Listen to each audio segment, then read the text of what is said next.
សួស្តីអ្នកទាំងអស់គ្នាចង់រៀនភាសាល្មង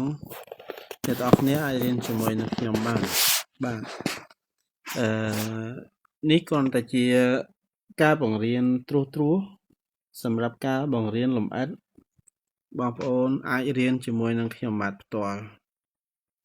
ញ្ចឹងនេះគ្រាន់តែជាការបង្រៀនលម្អិតត្រួសទេបងប្អូនណាអញ្ចឹងគឺថ្ងៃនេះគឺខ្ញុំលើកយកចំណុច3មកបង្រៀនបងប្អូនទី1គឺ there die ហើយនិង das អញ្ចឹងនៅក្នុងភាសាអាល្លឺម៉ង់ដោយបងប្អូនដឹងស្រាប់ហើយ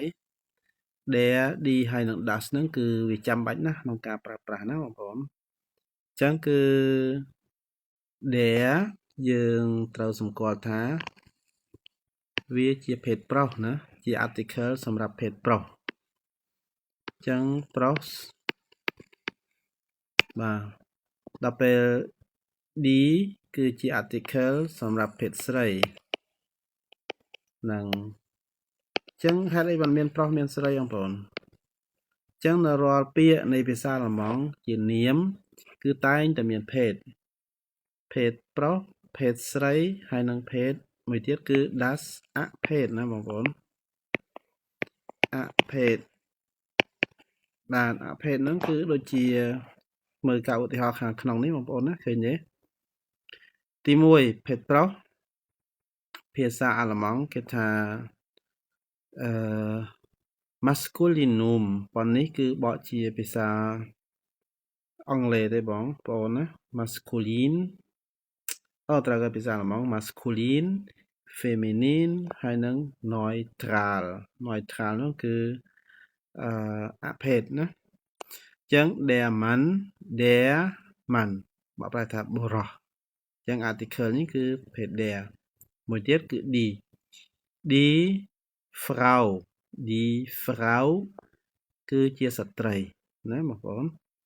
das អភេទ das Kind កូនក្មេងអញ្ចឹងកូនក្មេងយើងអត់ដឹងថាកូនក្មេងហ្នឹងមានភេទអីទេណាអញ្ចឹងគឺយើងសម្គាល់ថាកូនក្មេងហ្នឹងគឺអភេទណាបងប្អូនក្នុងកន្លែងនេះគឺយើងនិយាយថាកូនក្មេងគឺអភេទហើយបាទអូខេអញ្ចឹងគឺខ្ញុំយកចំណុចឲ្យតូចតិចដើម្បីងាយស្រួលសរសេរអូខេហ្នឹងអញ្ចឹងយើងមើលមកខាងក្រោមបន្តិចទៀតយើងនិយាយអំពី tips ដើម្បីថាជាមតិយោបល់ដើម្បីងាយស្រួលចាំភេទអញ្ចឹងបងប្អូនចាំភេទតាមវិធីណាស្រេចតែបងប្អូនអាចរៀនបានណាអញ្ចឹងចំណុចទី1ដែលសំខាន់គឺបងប្អូនត្រូវចាំថានេះជាគំនិតមតិយោបល់ដើម្បីងាយចងចាំ tips zum merken ទី1គេចង់និយាយថាគួរឲ្យសោកស្ដាយដែលយើងមិនមានច្បាប់ជាក់លាក់ 100% ក្នុងការកំណត់នាមទាំងឡាយណាឬក៏យើងអាចទៅស្គាល់នាមទាំងឡាយណាដែលជាភេទស្រីភេទប្រុសនោះឲ្យច្បាស់លាស់បានទេប៉ុន្តែវាមានគេហៅថាចុងពាក្យជាញឹកញាប់នោះគឺឧទាហរណ៍ថានេះមើលខាងក្រោមបងប្អូន häufig masculine មានន័យថាភាគច្រើនឬក៏ជាញឹកញាប់ដែលជាភេទប្រុស der គឺមាននេះមាន air នៅខាងចុងបងប្អូន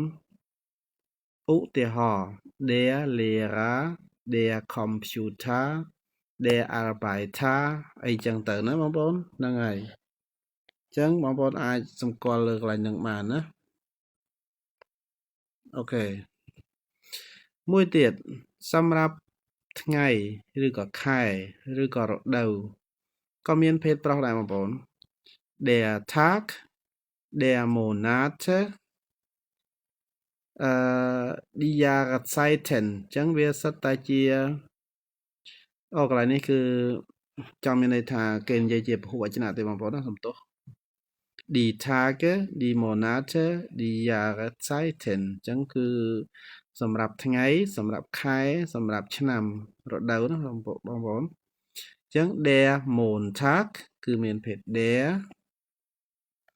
der Juli មានន័យថាខែ6 der Winter រដូវក្តៅ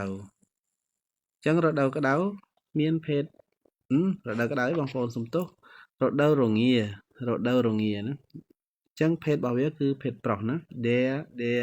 អូខេមួយទៀតភាគច្រើនសម្រាប់ភេទស្រី die ចឹងនៅចុងពាក្យទាំងឡាយណាដែលមាន ung ឧទាហរណ៍ដូចជា die Zeitung នេះ ung បងប្អូនឃើញទេ die Wohnung ung ចឹងឲ្យតែនាមដែលមាន ung គឺភេទស្រីហើយមួយទៀតសម្រាប់ចុងពាក្យដែលមាន Heit die Freiheit die Möglichkeit សត្វតែភេទស្រីបងប្អូនទេ die Freiheit និង die Möglichkeit នាមទាំងឡាយណាដែលជាចំនួនលេខ1លេខ2លេខ3លេខ4គឺភេទស្រីទាំងអស់ណា die 1 die 7ឃើញទេបងប្អូនហ្នឹងណាមួយទៀតសម្រាប់អភេទចឹងនាមទាំងឡាយណាដែលមានអភេទ das នៅចុងវាគឺមាន chen ហើយនឹង line ឧទាហរណ៍ das Mädchen das Fräulein ក្មេងស្រីប៉ុន្តែភេទរបស់វាគឺ das ណាបងប្អូន das Fräulein គឺកញ្ញាណាអូខេ infinitive als noun ចឹងនាមដែលកើតមកពីកិរិយាសព្ទដើម infinitive ក៏មានភេទ das ដែរ das Essen das Trinken ម្ហូបអាហារភេសជ្ជៈនិងពាក្យជាច្រើនទៀតជាមួយនឹង ge ឧទាហរណ៍ Gebäude das Gebäude das Gespräch មាន ge នៅពីមុខណាបងប្អូននេះចាប់ផ្ដើមដោយ ge គឺនេះមាន Gebäude ហើយនឹង Gespräch មានន័យថាភេទខ្ទើយភេទណាបងប្អូនអូខេចឹងសម្រាប់មេរៀននេះគឺលម្អិតបានតែប៉ុណ្ណឹងបងប្អូនអាចរៀនបានហើយនឹងបងប្អូនចង់រៀនជាមួយនឹងខ្ញុំបាទសូមបងប្អូនទំនាក់ទំនងតាមលេខទូរស័ព្ទគឺខ្ញុំមានបង្រៀនគ្រប់កម្រិតពីកម្រិត A1 A2 B1 និង B2 ចឹងបងប្អូនដែលមានផលលំបាកមិនអាចទៅរៀននៅសាលាបានបងប្អូនរៀនជាមួយនឹងខ្ញុំបានគឺអនឡាញបងប្អូនយើងជួបគ្នាផ្ទាល់ហើយខ្ញុំនឹងបញ្ចេញជារូបភាពដូចជាសៀវភៅបែបហ្នឹងគឺបងប្អូនអាចមើលឃើញជាវីដេអូជាអក្សរជាការសរសេរគឺមានគ្រប់គេហៅថាបែបសន្តានដែលអាចធ្វើឲ្យបងប្អូនយល់បានងាយស្រួលណាបងប្អូនបាទអរគុណសម្រាប់ការទស្សនាវីដេអូនេះជួបគ្នានៅវីដេអូក្រោយ Cheers